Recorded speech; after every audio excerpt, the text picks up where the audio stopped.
Ang mundo ay hindi patas para sa ilan, sapagkat marami ang pinagkaitan ng kapalaran. Isa na nga roon, itong si Megumi, na nasa edad 15. Siya ay kinupkop at pinalaki ng mga sindikato upang mamalimos sa lansangan. Palimos po, pangkain lang po. Ay nako, lumayo ka nga sa akin, ang baho-baho mo. Reklamong wika ng babaeng pasahero. Sumampa kasi sa jeep ang binatilyo para magbaka sakali. Pasensya na po, nagugutom na po kasi ako eh. Nasaan na ba ang mga magulang mo, iho? Abay, natiis nilang ganyan ka. Pagtatanong naman ng isang matandang pasahero. Mapait na umiti muna si Megumi bago ito nagsalita. Hindi ko po alam. Sanggol pa lamang po ako, hindi ko na po sila nakilala. Abay, kawawa ka naman pala. Iho, pagpasensyahan mo na itong nakayanan ko ha.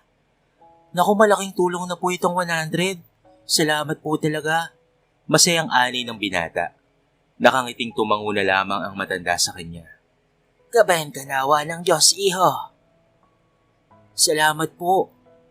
Matapos tumigil ng sinasakyang jeep para magbaba ng pasahero, ay bumaba na rin si Megumi. Muli siyang maglilibot para muling makapanlimos. Sa nakalipas na maghapon, ay kahit papaano ay nakarami na ang binatilyo.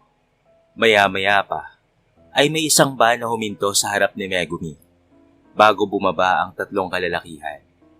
O ano, Megumi? Kamusta? Maayos naman po. Ito po pala ang kinita ko ngayon, Kuya Danny. Kinakabahang saad ng binata.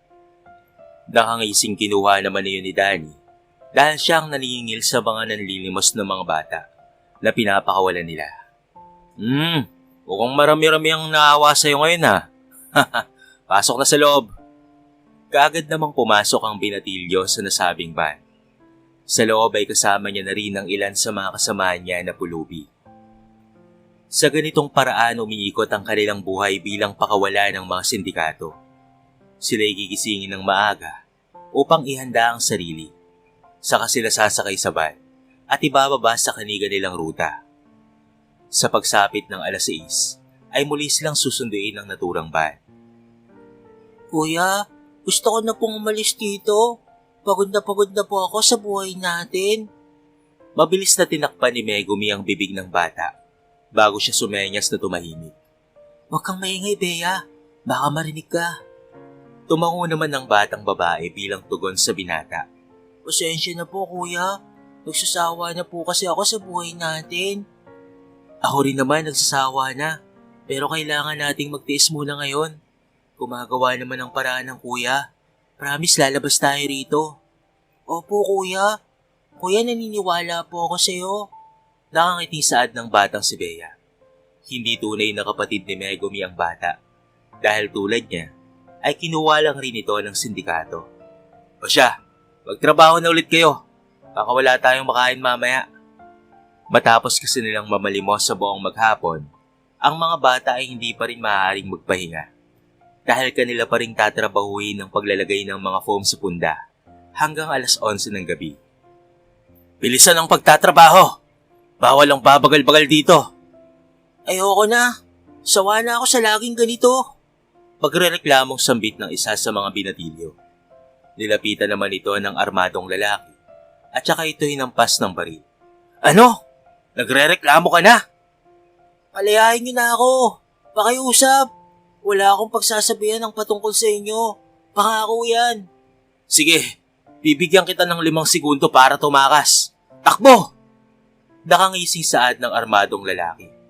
Kaagad namang nagmadaling tumakbo ang binatilyo. Ngunit wala pa sa kalagitnaan ay isang putok ng baril ang kaagad na umalingongaw sa paligid. Ganyan ang mangyayari sa inyo sa oras na may magreklamo pa ulit.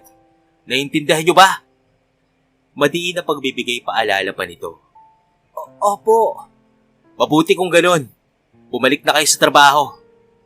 Mautoridad na sabi ni Danny. Nanatiling tinakpan naman ni Megumi ang mata ni Bea. Kuya, ano po yun? Wala yun. Aalisin ko ang kamay ko pero mangako ka sa kuya na hindi ka titingin sa likod. Bakit po, kuya? Pagtatakang tanong ng batang babae. Napabuntong hininga naman si Megumi. Basta, huwag kang tumingin. Okay po, kuya. Pagkuway dahan-dahang inalis ni Megumi ang kamay niya sa mga mata ng bata. Sinunod naman ni Bea ang utos ng kuya niya sa kanya at nanatili ito na nakatingin sa tinatrabaho. Makalipas pa ang ilang oras, ay sa wakas ay makakakain na rin sila. Isang maliit na takal na kanin at ulam ang kanilang pagkain para sumapat sa 80 bata na pinapakain. Kinabukasan, ay maagang gumising ang mga bata para sa pagsisimula ng bagong araw nila. Bagamat antok pa, ay kinakailangan nilang bumangon dahil nakahanda na ang van na maghatid sa kanila. 3:00 pa lamang ay nasa biyahe na sila papunta sa kanilang ruta. Hawak ni Megumi ang isang lata. Saka na ito ay binaba sa lugar na pagpapalimusan nito. Siguraduhin mong malaki ang kikitain mo ngayon dahil kung hindi, alam mo na ang mangyayari. Opo, alam ko na po. Tanging naisagot na lamang ng binatilyo. Matapos maisara ang pinto, ay kaagad na ring umalis ang van. Hoy, sino ka? Teritoryo namin to Pasensya na, dito kasi ako ibinaba Wala akong pakialam. Alas mo, tumapa ka sa teritoryo namin. Nakangising sambit ng matabang binatilyo. Kasama nito ang ilan rin sa mga batang pulubi. Pasensya na. Hindi ko naman alam na lugar niyo pala ito. Aalis na lang ako. Anong aalis? Mamaya na. Magpapainit na muna kami sa'yo. Ha? Wag na Naputol lang sinasabi ni Megumi. Nang hawakan ng isang braso ng binatilyo. Maya-maya pa ay malakas na suntok ang tumama sa tiyan ni Megumi na ikinasukan ito. Yan ang nararapat sa tumatapak sa lugar ko. Tama na. Patawad. Anong patawad? Sara ka ba? Hindi uso sa amin, no? Hawakan niyo pa. Singal at utos ng matabang binatilyo.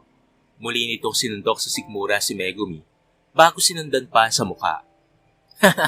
Tama na yan, boss.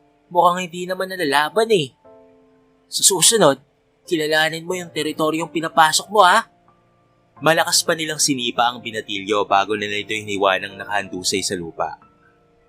Duguan at halos hindi na makabangon pa si Megumi. Ang ganitong pangyayari ay ordinaryo na sa kanya. Lagi na lamang siyang nabubugbog sa tuwing nagkakataon na may sigang pulubi na napapadaan sa lugar niya. Palimos po, pangkain lang po. Ew, don't touch me. Diring-diring saad ng babae na lumabas sa restaurant. Hindi na lamang inintindi ng binatilyo iyon at nagpatuloy ito sa pamamalimos. Palimos po. Habang patuloy na namamalimos si Megumi, ay isang lalaki ang nagmamadali ang naglakad na patungo sa kinaroroonan ng binatilyo. Pagkuhay mabilis nitong hinablot ang bag na hawak ng lalaki. Saka nagmamadaling tumakbo si Megumi. Hindi naman hinayaan ng lalaki na ganoon lamang basta-basta, kaya hinabol niya ang pulubi. Malayo-layo rin ang kanilang natakbo hanggang sa may isang pulis na sumaklolo. Tulong! Ninakaw ng pulubi yung bag ko. Nasaan? Turo mo, habulin ko. Pagtatanong ng pulis na si Wilbert Ramos, kaagad namang itinuro ng lalaki ang pinagtakbuhan ng binatilyo. Sakay ng mobil, ay kaagad nilang tinungo ang itinuro ng lalaki hanggang sa mahabol nila ang binatilyo banda sa parting hindi masyadong dinadaanan ng mga tao. Suntok dito, suntok doon ang natamo ni Megumi mula sa inagawan niya ng bag. Hindi naman umawat ang mga pulis at pinanood lamang ang brutal na ginagawa nito. Akin na yan! Ibigay mo sa akin to! Magnanakaw ka! Hindi ko ito ibibigay sa'yo. Madiing tanggi ni Megumi. Muling pinagsusuntok ng lalaki si Megumi na halos maligo na ito sa dugo. Ibigay mo na kasi to Hindi. Matigas ka Mas nilakasan pa ng lalaki ang pagsuntok at pati na rin pagsipa sa binatilyo. Nanatiling maigpit pa rin ang yakap ni Megumi sa bag. Kahit na ito ay duguan na. Nang mapagod ang lalaki sa pangbubugbog rito, sumunod naman ang pulis gamit ang baril nito. Ay siyang ipinangpukpok sa mukha ng kaawa-awang binatilyo. Halos lumuhod na ito para lamang siya ay kawaan.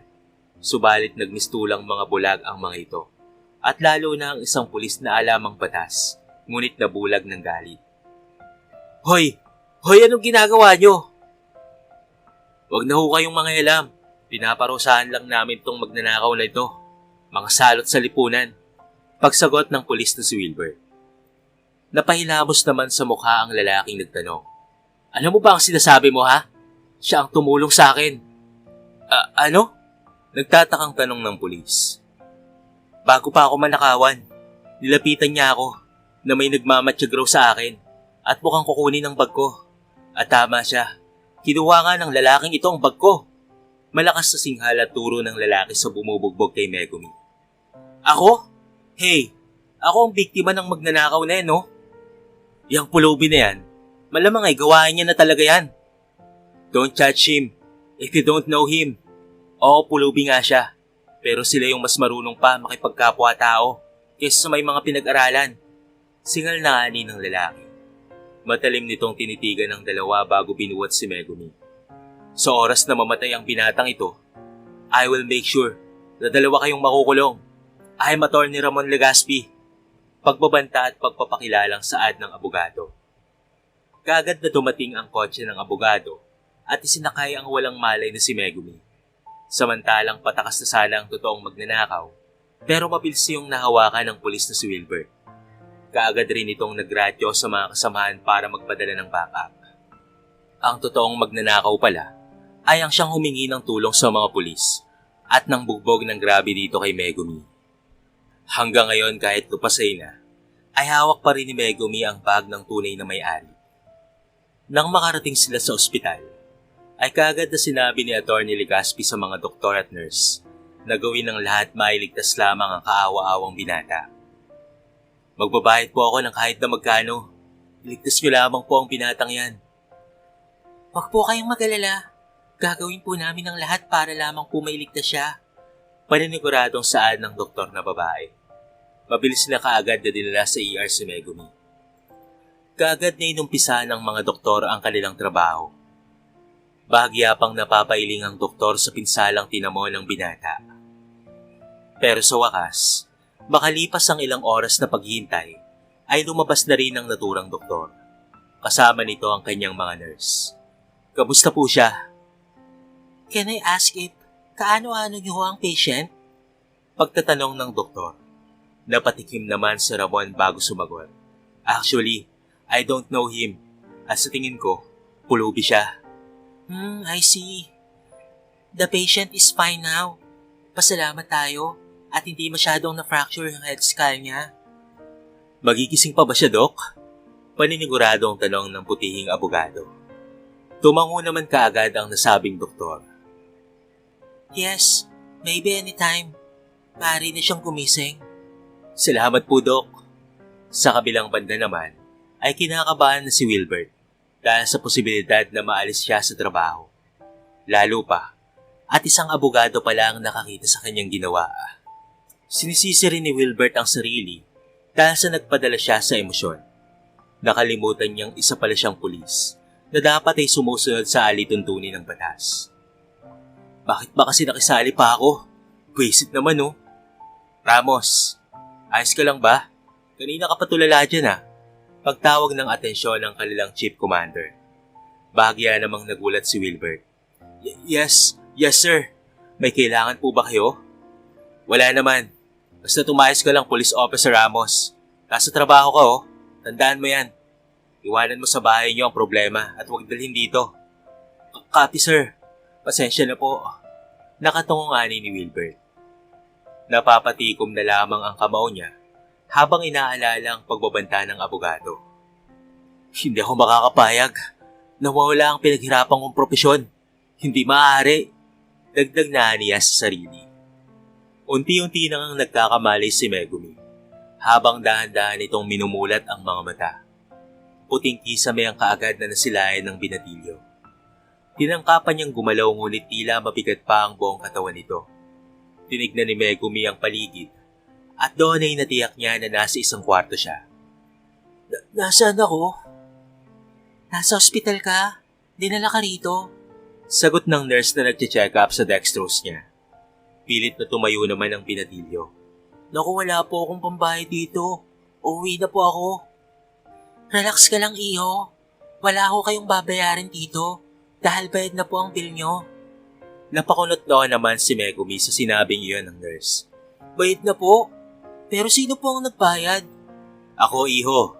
Sagot ko na ang pagpapa-hospital mo. Sagot ng kung sino mula sa bumukas na pinto. Mula sa pinto ay niluwa niyon si Atty. Legaspi. Kayo po? Oo, iho. Ako nga, bilang pagtanaw ng utang na loob ko sa ginawa mo. Salamat, iho ha. Wala po yun. Salamat rin po sa pagligtas sa akin. Pagpapasalamat rin na ani ni Megumi. Nagtangka pa itong yumuko, pero kaagad na pinigilan naman niyon ng abogado. Nako, enough na yon. Ako ang dapat na gumawa niyan dahil sinugal mo ang buhay mo para lamang sa gamit ko. Alam ko po kasi na mahalaga yun sa inyo. Siguro nga po, pulubi lamang po ako, pero marunong po akong magpahalaga sa gamit na hindi sa akin. Nakita ko nga, iho. Kaya maraming salamat talaga ha. Alam mo ba, na may nailigtas kang kliyente ko sa bingit ng pagkakakulong sana. You save him. Nakangiting sambit ni Atty. Legaspi. Napangiti naman ang binata sa mga nalaman. Talaga po?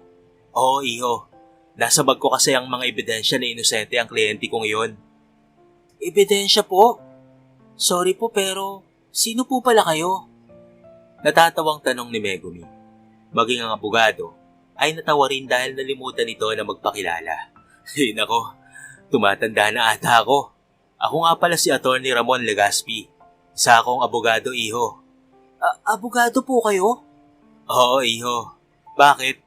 Pagtatakang tanong naman ni Ramon. Magsasalita na sana si Megumi nang may kumatok sa pinto. Saka na ito binuksan ng kung sino. Pamangkin! Nako, ayos ka lang ba? Kuya Danny? Kilala mo ba siya, iho? May pagdududang tanong ni Ramon. Nakangiting sumagot naman si Danny.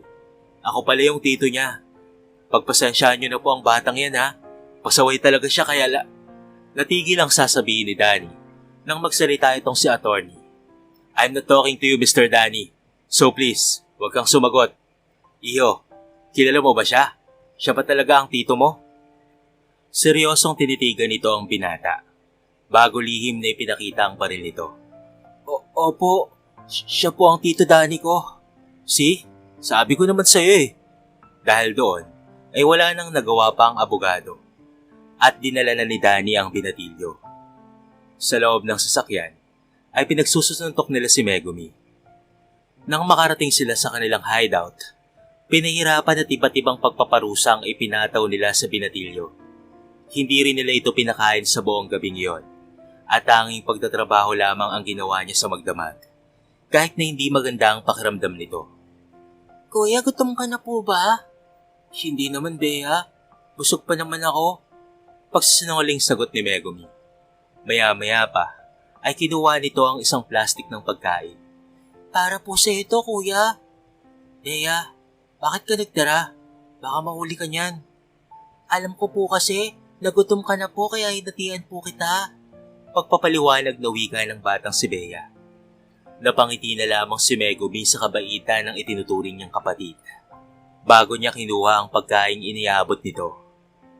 Sa susunod, huwag mo nang ulitin to ha. Matitiis ko naman yung gutom kaysa maparusahan ka rin. Opo kuya, pasensya na po. Sa paglipas ng oras, habang natutulog ang lahat, ay malalim naman ang iniisip ng binatilyo. Kailangan na nilang makaalis sa lugar na kinasasadlakan nila ngayon.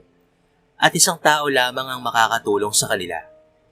Tulad ng dati, ay maaga silang nagising para sa kanilang pamamalimos. Ngunit tila kakaiba ang araw na ito para sa binatilyo. Palimos po, pangkain lang po, Hindi na natapos pa ni Megumi ang kanyang sasabihin nang bigla na lamang, Tulong! Tulungan niyo ako! Rinig na sambit ng kung sino. Kunot noong napatingin sa isang eskinita si Megumi. Ano yun? Dahil sa pagtataka at labis na kuryosidad ng binata, ay dahan-dahan niya na itong nilapitan. Hapon na kung kaya wala ng taong dumaraan sa lugar. Sa patuloy na paglapit niya sa pinagmumulan ng ingay, ay ang pagkabog ng kanyang dibdib ay bigla na lamang bumilis. Unti-unti siyang sumilip at mula sa nakasandal na lalaki, ay may dalawa pa na bumubugbog rito. Maya-maya pa ay may patalim na kinuha ang isa sa mga ito. Sa kasanan nito undayan ng saksak ang nasabing lalaki na humingi ng tulong. Nang biglang sumigaw si Megumi. Huwag! Huwag niyong gawin yan! Megumi? Ano ginagawa mo dito ha? Galit na pagtatanong ni Danny. Siya ang may hawak ng patalim. Natatakot man, ay tinataga ng binatilyo ang sarili. Kuya Danny, buong buhay ko ay sinunod ko ang mga gusto niyo. Pero hindi na sa pagkakataon na ito. Anong sinasabi mo ha? Bumalik ka na nga sa pamamalimos mo. Balis ka dito. Hindi na. Sumusobra na kayo. Halos naging impyerno ang buhay namin ang dahil sa inyo. Dahil rin sa inyo, nawalay kami sa mga magulang namin. Mga wala kayong puso. Singal na sambit ni Megumi. Pagak naman na natawa lamang si Danny sa mga sinabi niya. Kung ganon, sumusuway ka na sa akin ha. Tigas na ba ang buto mo ha bata? Iho, umalis ka na. Baka mapahama ka pa. Hindi ko po kayo iwan, Mang Ramon. Malaki po ang utang na loob ko sa inyo, kaya babawi po ako. Matapang na sagot ni Megumi. Lalo namang humagalpak ng mapang-insultong tawa si Danny. Matapang ka pala, Megumi. Pero minsan, ilagay mo sa lugar ang tapang mo, lalo na kung dihado ka naman. Wala akong pakialam. At least sa buong buhay ko, may pagmamalaki ko na ginawang tama. Eh kayo, pasaway ka talagang bata ka. Akmang itatarak na ni Danny ang patalim sa abogado nang iharang ni Megumi ang sarili. Dahil sa ginawa ng binatilyo, ay siya tuloy ang nasaksak. Megumi, iho, tara na, baka may makakita pa sa atin. Awat ng isa sa mga kasama ni Danny. Akmang aalis na sana ang mga ito nang dumating at harangan sila ng mga pulis. Walang kikilos, mga pulis kami. Iho, lumaban ka. Dadalhin ka namin sa ospital. Hindi na po ako siguro aabot sa ospital, Mang Ramon. May ipapakiusap lang po sana ako sa inyo. Utal-utal na sabi ni Megumi. Nasa bisig naman ng abogado ang naghihingalong binatilyo. Doon sa edad, iho. Maliligtas ba kita? Ano ba? Tumawag na kayo ng ambulansya. Iligtas niyo po ang mga bata na kinuha rin nila. Lalo na po ang tinuturing kong kapatid na si Bea. Ihatid niyo po siya sa pamilya niya. Oo, iho. Gagawin ko yan. Pinapangako ko yun sa'yo. Naluluwang ani ni Ramon. Mapait nang umiti na lamang si Megumi bago ito binuhat ni Police Officer Wilbert Ramos. Hindi ka pwedeng mawala, bata. Hindi pa ako nakakabawi sa mga nagawa ko sa'yo. Nagmamadaling nagtungo kaagad sa ospital ang pulis at pati na rin ang abogado. Mabilis naman silang inassist ng doktor at nurse. Ngunit hindi naglaon ay binawian na rin ito ng buhay dahil sa malalim na sugat nito sa kanyang tagiliran na nagdulot ng pagkaubos ng dugo. Halos isigaw ng pulis ang labis na pagsisisi sa nangyari. Huli na kasi para makahingi pa siya ng tawad rito. Lumipas ang panahon, muling nag-cross ang landas ng abogado at pulis. Malaki na ang ipinagbago ni Wilbert. Laking tuwa naman ni Ramon na natuto na rin ito sa pagkakamali. At kahit sa simpleng pamimigay lamang ng pagkain sa mga mahirap, lalo na sa mga pulubi sa lansangan, ay nagagawa na rin ng nasabing pulis. Nagbago ka na nga. Natutuwa ako sa iyo at nagpakumbaba ka na. Opo, attorney. Kahit papaano may natutunan rin ako sa nangyari. Ngiting ani ni Wilbert habang namimigay ito ng pagkain sa mga pulubi. Napangiti naman si Ramon sa sinabi ng pulis. Tama ka. Lahat ng pagkakamali ay may kaakibat na aral. Lagi lang nating isipin na lahat tayo ay pantay-pantay sa harapan ng Diyos, kaya't walang sino man sa atin ang pupwedeng manghamak ng sino man. Sa totoo lang, attorney, malaki ang pasasalamat ko kay Megumi. Dahil sa kanya, malaking pinagbago ng pananaw ko sa buhay. Sad ni Wilbert. Malaki rin ang utang na loob ko sa binadilyong yon. Niligtas niya ang buhay ko. Nakangiting sambit ni Attorney Legaspi. Hanggang sa napatingala na lamang sila sa kalangitan. Palaging tandaan na huwag tumingin sa panlabas na anyo lamang. Dahil minsan o kadalasan ay kung sino pa ang mga inaakala at pinaghihinalaang masamang tao ay sila pa pala ang may busilak na puso. Parati sana nating alalahanin ang sinabi ng ating Panginoon. Huwag kayong humatol nang sa gayo'y hindi kayo hatulan. sapagkat hatulan kayo ng Diyos ayon sa paghatol nyo sa iba, at susukatin kayo ayon sa panukat na ginamit nyo sa iba. Dito na po nagtatapos ang ating maiksing kwento sa araw na ito. Sana po ay may napulot kayong aral. Kayo mga kabarangay, anong masasabi nyo sa ating kwento sa araw na ito? I-comment nyo naman sa baba ang inyong mga reaksyon at babasahin natin ang lahat ng yan. So paano kabarangay? Hanggang sa muli, thank you so much and peace out.